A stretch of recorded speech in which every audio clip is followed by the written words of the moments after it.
கர்த்தருடைய பரிசுத்த நாமத்திற்கு மகிமை உண்டாவதாக.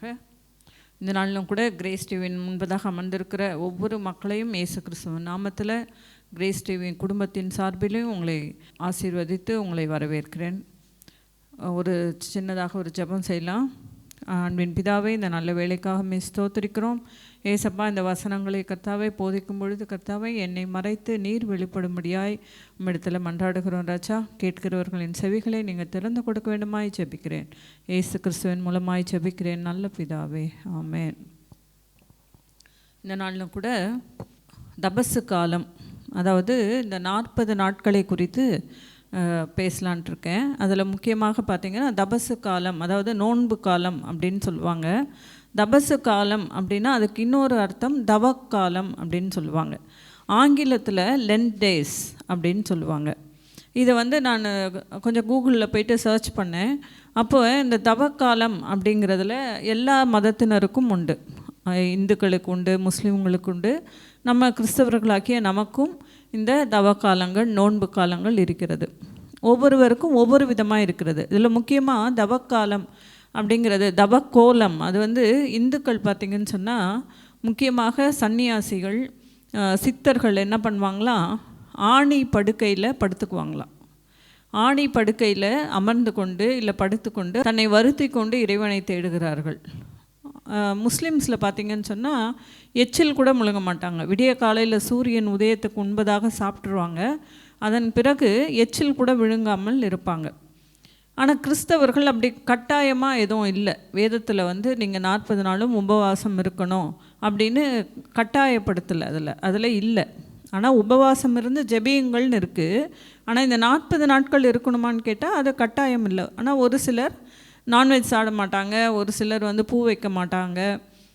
அது மாதிரி நிறைய விஷயங்கள் இருக்குது. ஒருவேளை சினிமா தேட்டருக்கு போகிறவங்களா இருந்தால் சினிமா பார்க்க மாட்டாங்க 40 நாளைக்கு.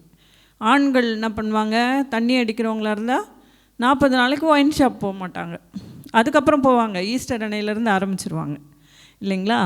ஆனால் இந்த லென்ட் டேஸ் அப்படின்னா என்ன அப்படிங்கிறத நான் போய் சர்ச் பண்ணும்பொழுது பார்த்திங்கன்னா, லென்ட் டேஸ் அப்படின்னா லென்த்தனிங் ஆஃப் ஸ்ப்ரிங் சீசன். லென்த்தனிங்னா நீண்ட ஒரு வசந்த காலம். ஸ்ப்ரிங் சீசன் அப்படின்னா வசந்த காலம், வசந்த காலத்தின் நீட்டிப்பு அப்படின்னு அர்த்தங்க. அந்த நீட்டிப்பு அப்படின்னா என்ன அர்த்தம் அப்படின்னு சொன்னால், ஆக்சுவலாக அந்த வசந்த காலம் என்பது குளிர்காலத்துக்கும் கோடை காலத்திற்கும் இடையிலே வரக்கூடிய ஒரு சின்ன கொஞ்ச நாட்களுக்கு தான் வசந்த காலம் என்று பேர். இதில் என்ன ஆகுது, குளிர்காலத்தில் பார்த்திங்கன்னு சொன்னால் 9 மணி வரைக்கும் நம்மளுக்கு விடிஞ்ச மாதிரியே இருக்காது, இருட்டாக இருக்க மாதிரியே இருக்கும், எந்திரிக்கவே முடியாது. நைட்டில் பார்த்திங்கன்னு சொன்னால் ஒரு 5:30 மணிக்கெல்லாமே இருட்டிடும் இல்லையா. ஆனால் இந்த வசந்த காலத்தின் அந்த தொடக்கத்தில் எப்படி இருக்கும்னு சொன்னிங்கன்னா, இரவு குறைந்துடும், சீக்கிரம் 5:30 மணிக்கெல்லாம் விடிஞ்சிரும். சாயந்தரம் 6:30 மணிக்கு மேலே தான் நம்மளுக்கு இருட்ட தொடங்கும். அந்த பகல் நேரம் வெளிச்சம் அதிகமாக இருக்கும், அந்த விடியல் அதிகமாக இருக்கும். இந்த குளிர் அந்த காலம்லாம் போயிட்டு அந்த கோடை காலத்துக்கு முன்பதாக வருகிறது தான் அந்த வசந்த காலம். அதுதான் lengthening of spring season, lent days அப்படின்னு கொடுத்துருக்காங்க. இப்போ இதில் பார்த்திங்கன்னு சொன்னால் இதற்கு அறிகுறி மரங்கள் தன்னுடைய இலைகளெல்லாம் உதிர்த்துருமா. பனி காலத்தில் இலைகளெல்லாம் கருகி போய் இலைகளெல்லாம் உதிர்ந்து புது இலைகள் துளிர்க்கிற அந்த காலம், அதுதான் வசந்த காலம்.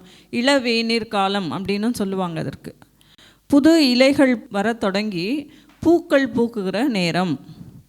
நீங்கள் இதுக்கு ஒரு சின்ன உதாரணத்துக்கு சொல்லணுன்னா, இது புன்னை மரம்னு சொல்லுவாங்க, புங்கன் மரம் அப்படின்னு சொல்லுவாங்க ஒரு சில ஏரியாக்களில். அந்த மரத்தை இப்போ போய் நீங்கள் பாருங்களேன், ஃபுல்லாக பூவாக பூத்துருக்கும். கீழெல்லாம் பார்த்திங்கன்னா அடுத்த நாள் காலையில் பார்க்கும்பொழுது அப்படியே பெட்டு போட்ட மாதிரி இருக்கும், தரையெல்லாம் பூர்த்து அது இருக்கும். இது எதை குறிக்கிறது அப்படின்னு சொன்னால், எப்படி ஒரு மரம் தன்னுடைய பழைய இலைகளை எல்லாம் உதிர்த்துட்டு புது இலைகள் துளிர்த்து பூக்கள் பூத்து காய்கள் கொடுத்து கனிகள் தருகிறதோ, அதே போல் நம்முடைய வாழ்க்கையிலையும் பழைய காரியங்களை களைந்து புதிய காரியங்களை பற்றி சிந்திக்க வேண்டிய காலம் இது.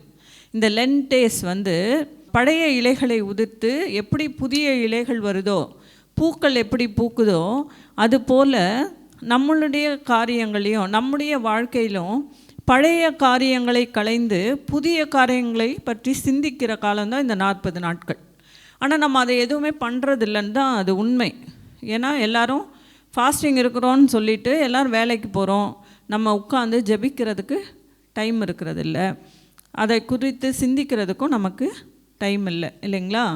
இப்போது வசனங்கள் 1 கொரிந்தியர் 5ஆம் அதிகாரம் 7ஆம் வசனம் அதில் எடுத்துக்கிட்டிங்கன்னா, ஆகையால் நீங்கள் புளிப்பில்லாதவர்களாய் இருக்கிறபடியே புதிதாய் பிசைந்த மாவாய் இருக்கும்படிக்கு பழைய புளித்த மாவை புறம்பே கழித்து போடுங்கள், ஏனென்றால் நம்முடைய பஸ்காவாகிய கிறிஸ்து நமக்காக பலியிடப்பட்டாரே அப்படின்ட்டு இருக்குது. 1 கொரிந்தியர் 5ஆம் அதிகாரம் 6ஆம் வசனத்திலிருந்து நான் படிக்கிறேன். நீங்கள் மேன்மை பாராட்டுகிறது நல்லதல்ல, கொஞ்சம் புளித்தமா பிசைந்தமா முழுவதையும் புளிப்பாக்கும் என்று அறியீர்களா? ஆகையால் நீங்கள் புளிப்பில்லாதவர்களாய் இருக்கிறபடியே புதிதாய் பிசைந்த மாவாய் இருக்கும்படிக்கு பழைய புளித்த மாவை புறம்பே கழித்து போடுங்கள், ஏனெனில் நம்முடைய பஸ்காவாகிய கிறிஸ்து நமக்காக பலியிடப்பட்டிருக்கிறாரே. ஆதலால் பழைய புளித்த மாவோடே அல்ல, துர்க்குணம் பொல்லாப்பு என்னும் புளித்த மாவோடும் அல்ல, துப்புரவு உண்மை என்னும் புளிப்பில்லாத அப்பத்தோடே பண்டிகையை ஆசரிக்க கடவோம். நம்ம என்ன பண்ணுமா, புளித்த மாவு, பொல்லாப்பு துர்க்குணம் என்கிற அந்த புளித்த மாவு நமக்குள்ளே இருக்கிற அவற்றை நம்ம என்ன பண்ணுமா, அதை தூர போடணும், அதை க்ளீன் பண்ணணும்னு சொல்கிறார். அதுக்கு தான் இந்த 40 நாட்கள் நாம் அதை பற்றி சிந்திக்கணும். இதுதான் முக்கியம். அதை விட்டுட்டு நம்ம ஃபாஸ்டிங் இருக்கிறதெல்லாம் பிரயோஜனமே இல்லை எனக்கு தெரிஞ்சு. பார்த்திங்கன்னா அடுத்து சொல்கிறாரு, நீங்கள் துப்புரவு உண்மை, துப்புரவுன்னா என்னதுன்னா சுத்தம் பண்ணுகிறதுக்கு தான் துப்புரவுன்னு சொல்லுவாங்க.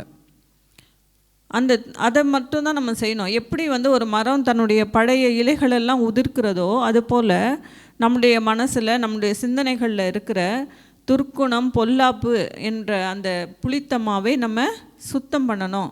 இதை தான் பார்த்திங்கன்னு சொன்னால் இயேசு கிறிஸ்துவே மத்தேயு 9ஆம் அதிகாரம் பார்த்திங்கன்னா 2 வசனம் 16, 17 பார்த்திங்கன்னா, ஒருவனும் கோடி துண்டை பழைய வஸ்திரத்தோடு இணைக்க மாட்டான், இணைத்தால் அதனோட இணைத்த துண்டு வஸ்திரத்தை அதிகமாய் கிழிக்கும், பீறலும் அதிகமாகும். அதே போல் புது திராட்சை ரசத்தை பழந்துருத்திகளில் வார்த்து வைக்கிறதும் இல்லை, வார்த்து வைத்தால் துருத்திகள் கிழிந்து போம். அதாவது இப்போ நம்ம உள்ளுக்குள்ளே இருக்கிற அந்த கெட்ட எண்ணங்கள் துர்க்குணங்கள் எல்லாவற்றையும் புது துருத்தியில் நம்ம வைக்கக்கூடாது அப்படிங்கிறது தான். ஏன்னா 2 கொரிந்தியர் 5:17 என்ன சொல்லுதுன்னா, ஒருவன் கிறிஸ்துவுக்குள் இருந்தால் புது சிருஷ்டியாகிறான், பழையவைகள் எல்லாம் ஒளிந்து போயின, எல்லாம் புதிதாயின. அப்போ ஒருவன் கிறிஸ்துவை ஏற்றுக்கொள்ளும்போது புது சிருஷ்டியாக இருக்கிறான். அப்படி புது சிருஷ்டியாக இருக்கும்பொழுது அதில் நம்ம பழைய அந்த பாவங்கள், பழைய துர்க்குணங்கள், பழைய பொல்லாப்புகளை நம்மளுடைய சிந்தனையில் வைத்திருக்கும் பொழுது இந்த மனிதன் நம்ம என்ன பண்ணுறோம், கெட்டு போகிறோம். இது நாமும் கெட்டு போகிறதும் இல்லாமல் நம்ம கூட சேர்றவங்களையும் கெட்டு போகிறோம். அதுக்கு தான் அந்த புளித்த மாவும் புளிச்சு ஆல்ரெடி கெட்டு போயிருக்கோம். இதை புது மாவில் நம்ம ஊற்றுறோன்னு வைங்களேன், புது மாவும் கெட்டு போய் நாற்றம் அடிக்கும். அது எல்லாருக்கும் தெரியும், பெண்கள் வீட்டில் இருக்கவங்களுக்கு தெரியும். அது நாற்றம் அடிக்கும். 2வது அந்த மாவையும் கெடுத்துடும். 2வது அது என்ன ஆகிடும்னா, எப்படி சொல்கிறது, பொங்கி கீழெல்லாம் வழிஞ்சு போகும். இதுதான் பார்த்திங்கன்னா கலாத்தியர் 6ஆம் அதிகாரம் 9ஆம் வசனத்தில், புளிப்புள்ள கொஞ்சம் மாவானது பிசைந்த மாவனத்தையும் உப்ப பண்ணும். புளித்த மாவு என்ன பண்ணுமா, புது மாவையும் கெடுத்துரும் அப்படிங்கிறது தான் இந்த வசனத்தில் சொல்லியிருக்காங்க. புளிப்புள்ள கொஞ்சம் மாவானது பிசைந்த மாவனத்தையும் உப்ப பண்ணும். அப்போ இது என்ன சொல்ல வராங்க, இது எல்லாத்தையும் எல்லா வசனங்களும் எதை குறிக்குதுன்னா, நாம் அந்த கெட்ட எண்ணங்கள் கெட்ட சிந்தனைகளை நம்மக்கிட்ட இருந்து எடுத்து போடணும் அப்படிங்கிறது தான் இதில் முக்கியமாக சொல்லப்படுகிறது. 2 கொரிந்தியர் 4:16 ஆனபடியினாலே நாங்கள் சோர்ந்து போகிறதில்லை, எங்கள் புறம்பான மனுஷனானது அழிந்தும் உள்ளான மனுஷனானது நாளுக்கு நாள் புதிதாக்கப்படுகிறது. அப்போ ஒவ்வொரு நாளும் நம்ம புதிதாக்கப்பட வேண்டும் அப்படின்னு தான் சொல்லியிருக்கு. அதே 2 கொரிந்தியர் 5:17 இப்படி இருக்க ஒருவன் கிறிஸ்துவுக்குள்ளாய் இருந்தால் புது சிருஷ்டியாக இருக்கிறான், பழையவைகள் ஒளிந்து போயின, எல்லாம் புதிதாயின. அவர் நமக்குள்ளே வரும்பொழுது பழையவைகள் எல்லாம் ஒளிந்து போயின, எல்லாம் புதிதாயின. எப்படி அந்த மரம் பழைய இலைகளை கொட்டிட்டு புது இலைகள் பூக்குதோ அதே போல் நாமளும் புதிய எண்ணங்கள் புதிய சிந்தனைகள் எல்லாவற்றையும் நம்ம இது பண்ணணும்னு சொல்லியிருக்காங்க. இப்போ பார்த்தீங்கன்னு சொன்னால் இந்துக்களில் போகி பண்டிகைன்னப்போ சொல்லுவாங்க, பழையன கழிதலும் புதியன புகுதலும். அவங்க எல்லாத்தையும் போட்டு எரிப்பாங்க, பழசெல்லாம் போட்டு எரிப்பாங்க வெளியில். ஆனால் அதை சொல்லலை. ஆக்சுவலாக அவங்க பெரியவர்கள் சொன்னது என்னென்னா, இதுதான் நம்ம உள்ளத்துக்குள்ளே இருக்கிற சிந்தனைகளுக்குள்ளே இருக்கிற எல்லா கெட்டதையும் எடுத்து போட்டுட்டு புது சிந்தனைகளோடு அந்த வருடத்தின் ஆரம்பத்தில் நம்மளை புதுப்பிச்சு கொள்ளணும்னு சொல்கிறது தான் அது சொல்லியிருக்காங்க. ஆனால் நம்ம ஜனங்கள் அதை என்ன பண்ணாங்க, வெளியே வச்சு எரிக்க ஆரம்பித்தாங்க. பொருட்களை எல்லாம், பழைய பொருட்களை எல்லாம் போட்டு எரிப்பாங்க. ஆனால் நம்ம கிறிஸ்தவர்களாக நாம் என்ன செய்யணும், துர்க்குணம், பொல்லாப்பு போன்ற கெட்ட எண்ணங்களை எல்லாவற்றையும் எடுத்து போட்டு அதை எரித்து விட்டு நாம் புது சிருஷ்டியாக மாற வேண்டும். இந்த 40 நாட்கள் இந்த லென்ட் டேஸில் நம்ம செய்ய வேண்டியது அதுவாக தான் இருக்குது. சரிங்களா? ஏசாயா 6ஆம் அதிகாரத்தில் கூட பார்த்திங்கன்னா, ஏசாயா தீர்க்கதரிசி கிட்ட ஆண்டவர் வந்து தரிசனம் கொடுப்பார். அப்போ வந்து அவர் சொல்வார், நான் ரொம்ப அசுத்த உதடாக இருக்கிறேனே, என்ன போய் தேர்ந்தெடுக்கிறீங்களே அப்படிங்கிற மாதிரி கேட்கும்பொழுது அந்த இடத்துல அவர் சுத்திகரிக்கப்படுகிறார். சேராபின் வந்து ஒரு நெருப்பை கொண்டு வந்து அவருடைய உதட்டின் மேலே வைத்து அவரோட அந்த அசுத்த உதடுன்னு சொன்னதுனால அதை பரிசுத்தப்படுத்துகிறதாக அந்த ஏசாயா 6ஆம் அதிகாரத்தில் இருக்கிறது. அதே போல் ஏசாயா 1ஆம் அதிகாரம் 13ஆம் வசனத்தில் உங்களை கழுவி சுத்திகரியுங்கள் அப்படின்னு சொல்லியிருக்கு. ஆக இது எல்லாமே நம்மளை எதுக்கு சொல்கிறாங்க, இந்த 40 நாட்கள் நம்மளை சுத்திகரிக்கிற நாட்களாக நம்ம எடுத்துக்கொள்ள வேண்டும். நம்மக்கிட்ட என்னென்ன கெட்ட காரியங்கள் இருக்குது, என்ன தீமையான காரியங்களை நம்ம சிந்தித்து கொண்டிருக்கிறோம் அப்படிங்கிறத நம்ம யோசித்து அதன்படி நம்ம நடக்க வேண்டிய காரியங்களே நம்ம செய்ய வேண்டியதாக இருக்கிறது. சமீபத்தில் ஒரு இடத்துல நான் படித்தேன், ஒருத்தர் வந்து ஒரு ஹோட்டலுக்கு போனாராம். அந்த ஹோட்டலில் போயிட்டு அவர் சாப்பிட என்ன இருக்குது அப்படின்னு சர்வரை பார்த்து கேட்கும்பொழுது நிறைய விஷயங்கள் அவர் சொன்னாராம். இட்லி இருக்குது, தோசை இருக்குது, அந்த ஆனியன் ரவா, அது மாதிரி நிறைய சொல்லிகிட்டே இருந்துட்டு கடைசியாக சொன்னாராம், எங்ககிட்ட காம்போ இருக்குது சார் அப்படின்னு சொன்னாராம். இவருக்கு ஒரே இதாகிடுச்சான். என்ன காம்போனா என்ன அப்படின்னு கேட்டப்போ அவர் சொன்னாராம், ஒரு இட்லி, கொஞ்சம் பொங்கல், ஒரு வடை, ஒரு ஸ்வீட்டு, ஒரு காஃபி, இது வந்து ஒரு காம்போ பேக்கு, இது மொத்தமாக கொடுத்துருவோம் சார், அதுக்கு இவ்வளோ காசு அப்படின்னு சொன்னோன்னே சரி ஓகேப்பா சொல்லுங்கள் அப்படின்னு இவர் வாங்கி சாப்பிட்டாராம். ஒரு வாரம் கழித்து இவர் ஆஃபீஸ்க்கு போகும்போது அவரோட கொலீக், அவர் கூட வேலை செய்கிறவருக்கு நெஞ்சு வலி வந்து ஹாஸ்பிட்டலில் அட்மிட் பண்ணியிருந்திருக்காங்க. இவங்க போய் பார்க்க போனாங்களாம். பார்க்க போகும்பொழுது பார்த்திங்கன்னு சொன்னால் அப்போது எல்லாம் பேசிகிட்டே இருக்கும்போது எவ்வளோ ஆச்சு, இதுக்கு எவ்வளோ ஃபீஸ் ஆச்சு ஹாஸ்பிட்டலுக்கு அப்படின்னு கேட்கும்பொழுது அப்போ அவங்க வீட்டில் சொன்னாங்களாம், இது மாதிரி வந்து ஒரு காம்போ பேக் மாதிரி கொடுத்துட்டாங்க, ஆஞ்சியோகிராம், ஆஞ்சியோபிளாஸ்ட்டு, ஐசியூ, சிசியூ, டாக்டர் ஃபீஸு எல்லாம் சேர்த்து 3 லட்ச ரூபா மொத்தமாக கட்டிடுங்க, நடுவில் வேறு எதுக்கும் காசே வாங்க மாட்டோம் அப்படின்னு சொன்னாங்களாம். அது ஒரு காம்போவாக கொடுத்துருக்காங்க. இது வந்து ரொம்ப ஆச்சரியமாக இருந்தது அவருக்கு. ஆனால் பார்த்திங்கன்னு சொன்னால் ரொம்ப நாளைக்கு முன்னாடியே இயேசு கிறிஸ்து நம்மளுக்கு ஒரு காம்போ பேக் கொடுத்துருக்காரு. என்ன சொல்லுங்கள், அவர் சிலுவையில் அறையப்பட்ட பொழுது அதன் மூலமாக நமக்கு விடுதலையை கொடுத்துருக்கிறார். பாவத்தில் இருந்த விடுதலை. அவர் ஒருத்தர் தான் இறந்தார், ஆனால் எத்தனை கொடுத்துருக்கார் பாருங்கள். வறுமையிலிருந்து, வியாதியிலிருந்து சமாதானம் கொடுத்தாரு. எல்லாத்தையும் ஒரு காம்போ பேக் மாதிரி கொடுத்துருக்காரு ஒருவர் மறித்து. அதே போல் கலாத்தியர் 6ஆம் அதிகாரத்தில் பார்த்திங்கன்னு சொன்னால் ஒரு சில காம்போ பேக் நம்ம விட்டுட்டிங்கன்னா அவர் ஒரு நிறைய காம்போ பேக் நமக்கு திருப்பி தருவார். இது வசனத்தில் இருக்குது. அதில் மாம்சத்தின் கிரியைகள் 19ஆம் வசனம் வெளியரங்கமாக இருக்கின்றன. விபச்சாரம், வேசித்தனம், அசுத்தம், காம விகாரம், விக்கிரக ஆராதனை, பில்லி சூனியம், பகைகள், விரோதங்கள், வைராக்கியங்கள், கோபங்கள், சண்டைகள், பிரிவினைகள், மார்க்க பேதங்கள், பொறாமைகள், கொலைகள், வெறிகள், களியாட்டங்கள், இது எல்லாவற்றையும் நம்ம விட்டு வரணும். வெளியில் வந்தால் அடுத்த ஒரு காம்போ என்ன கிடைக்குது பாருங்கள். அன்பு, சந்தோஷம், சமாதானம், நீடிய பொறுமை, தயவு, நற்குணம், விசுவாசம், சாந்தம், இச்சையடக்கம், இது எல்லாமே நமக்கு கிடைக்கும்.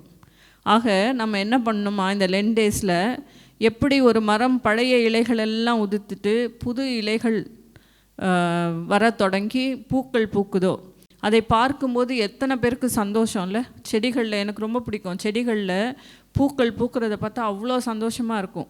எங்கள் வீட்டில் செடிகள் வைக்க இடம் இல்லை, ஆனாலும் நான் நிறைய யூடியூப்பில் பார்த்திங்கன்னா இந்த பூக்களை பார்க்குறது எனக்கு ரொம்ப பிடிக்கும் செடிகளில்.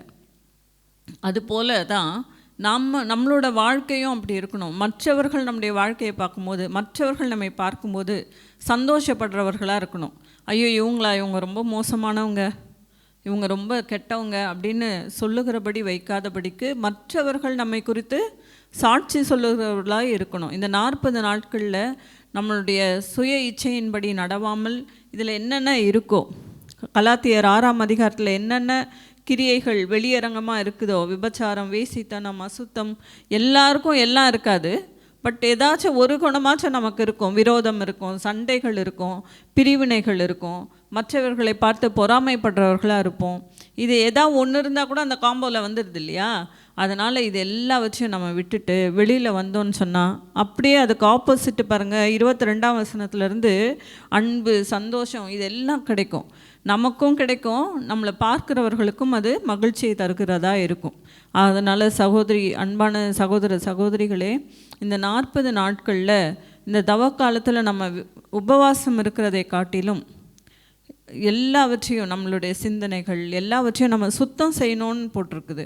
கொரிந்தியரில் பார்த்திங்கன்னு சொன்னால் 1 கொரிந்தியர் 5ஆம் அதிகாரத்தில் துப்புரவு உண்மை என்னும் புளிப்பில்லாத அப்பத்தோட பண்டிகையை ஆசரியுங்கள்னு இருக்குது. ஆக நம்மளை துப்புரவு செய்கிறவர்களாய் இந்த 40 நாளை நம்ம யூஸ் பண்ணிக்கணும். இன்னும் அவரை கிட்டி நெருங்கி சேர வேண்டுமாய் நான் கேட்டுக்கொள்கிறேன். நீங்கள் உங்களுடைய அந்த 40 நாளை நம்ம வீண் பண்ணாதபடிக்கு, இது மாதிரி எந்த இதுலேயும் கிடையாது, நமக்கு மட்டும்தான் இந்த கிரேஸ் காலம் கொடுக்கப்பட்டிருக்கிறது. இந்த காலத்தை நம்ம பிரயோஜனப்படுத்தி கொள்ள வேண்டுமாய் நான் கேட்டுக்கொள்கிறேன். கண்களை மூடி நம்ம ஜெபிக்கலாம். அன்புள்ள பரமபிதாவே, இந்த வேலைக்காக ஸ்தோத்திரிக்கிறோம்.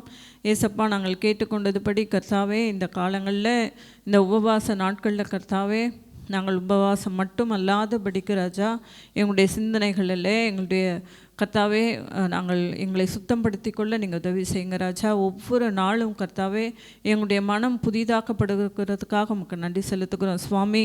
அப்பா, ஒருவன் கிறிஸ்துவுக்குள் இருந்தால் கர்த்தாவே அவன் புது சிருஷ்டியாக இருக்கிறான் என்பது போல கர்த்தாவே, பழைய விஷயங்கள் எல்லாம் ஒழிந்தன, எல்லாம் புதிதாயின என்று சொல்லுவதற்கு ஏற்றபடி கர்த்தாவே அப்பா, எங்களுடைய பொல்லாப்பு, துர்க்குணங்கள் எல்லாவற்றையும் விட்டு நாங்கள் வெளியே வர நீங்கள் உதவி செய்யுங்க ராஜா. அப்பா, இந்த வேளையிலும் கூட கர்த்தாவே கிரேஸ் டிவியின் முன்னதாக அமர்ந்து அப்பா பார்த்து கொண்டு இருக்கிற ஒவ்வொரு மக்களையும் நீங்கள் ஆசீர்வதிங்க அப்பா. எல்லாவற்றுக்கும் இருக்கிற எல்லா பிரச்சனைகளையும் கர்த்தாவே நீங்கள் நீங்களாக்குங்க சுவாமி. அப்பா, வேதனைகளோடும் வியாதிகளோடும் கர்த்தாவே அப்பா அமர்ந்திருக்கிற ஒவ்வொரு மக்களையும் கர்த்தாவே நீங்கள் கண்ணோக்கி பாருங்கள் கர்த்தாவே. நீங்கள் எல்லாருக்கும் கர்த்தாவே அதிசயத்தையும் அற்புதங்களையும் செய்ய போகிறதுக்காக உங்களுக்கு நன்றி செலுத்துகிறோம் அப்பா. பரீட்சை எழுதுகிற ஒவ்வொரு குழந்தைகளையும் உடைய பாதத்தில் வைக்கிறோம் சுவாமி. அப்பா, எல்லாருக்கும் ஞானத்தை கொடுங்க ராஜா. பிள்ளைகளுக்கு கர்த்தாவே அப்பா எந்த ஒரு அம்மை வியாதியோ எதுவும் வராதபடி காத்துக்கொள்ளுங்க சுவாமி. அநேக இடங்களில் அம்மை வியாதிகள் வந்திருக்கிறது ராஜா. ஏசப்பா, பிள்ளைகளுக்கு நீங்கள் சுகத்தை கட்டளையிட வேணுமா நாங்கள் செபிக்கிறோம் அப்பா. வயதானவர்களை உங்களுடைய பாதத்தில் வைக்கணும் சுவாமி. அப்பா, அந்த வெயில் காலங்களில் அப்பா அவர்களுக்கு எந்த ஒரு டயர்ட்னஸோ எதுவும் வராதபடிக்கு நீங்கள் காத்துக்கொள்ளுங்க சுவாமி. இன்னும் கர்த்தாவே, எங்களுக்கு இந்த வாய்ப்பை கொடுத்த கிரேஸ் டிவியை கூட உங்களுடைய பாதத்தில் வைக்கிறோம் ஏசப்பா. எங்களுடைய தேவைகளை நீங்கள் சந்திக்கப்படுறதுக்காக உங்களுக்கு நன்றி செலுத்துகிறோம் ராஜா. அப்பா, கிரேஸ் டிவிக்கு அநேக தேவைகள் இருக்குதை நீர் அறிவீர் சுவாமி. அப்பா, நீர் மக்களோட பேசுங்க அப்பா. பேசி கர்த்தாவே எங்களுக்காக வேண்டுதல்கள் ஏற்று செய்கிறவர்களை கூட உங்களுடைய பாதத்தில் வைக்கிறோம் சுவாமி. ஒவ்வொருவரையும் நீங்கள் காத்துக்கொள்ளுங்க, பலப்படுத்துங்க அப்பா. இந்த ஆராதனையை கூட கர்த்தாவே துவக்கம் முதல் முடிவு வரை கர்த்தாவே உங்களுடைய பிரசன்னம் எங்களோடு இருந்ததற்காக நமக்கு நன்றி செலுத்துகிறோம். மீதியான எல்லாவற்றையும் உங்களுடைய பாதத்தில் வைக்கிறோம். ஏசு கிறிஸ்துவ நாமத்தில் ஜெபிக்கிறேன் நல்ல பிதாவே, ஆமேன். என் ஆத்மாவே கர்த்தரை ஸ்தோத்திரி, என் முழு உள்ளமே பரிசுத்த நாமத்தை ஸ்தோத்திரி. என் ஆத்மாவே கர்த்தரை ஸ்தோத்திரி, கர்த்தர் செய்த சகல உபகாரங்களையும் மறவாதே, ஆமேன்.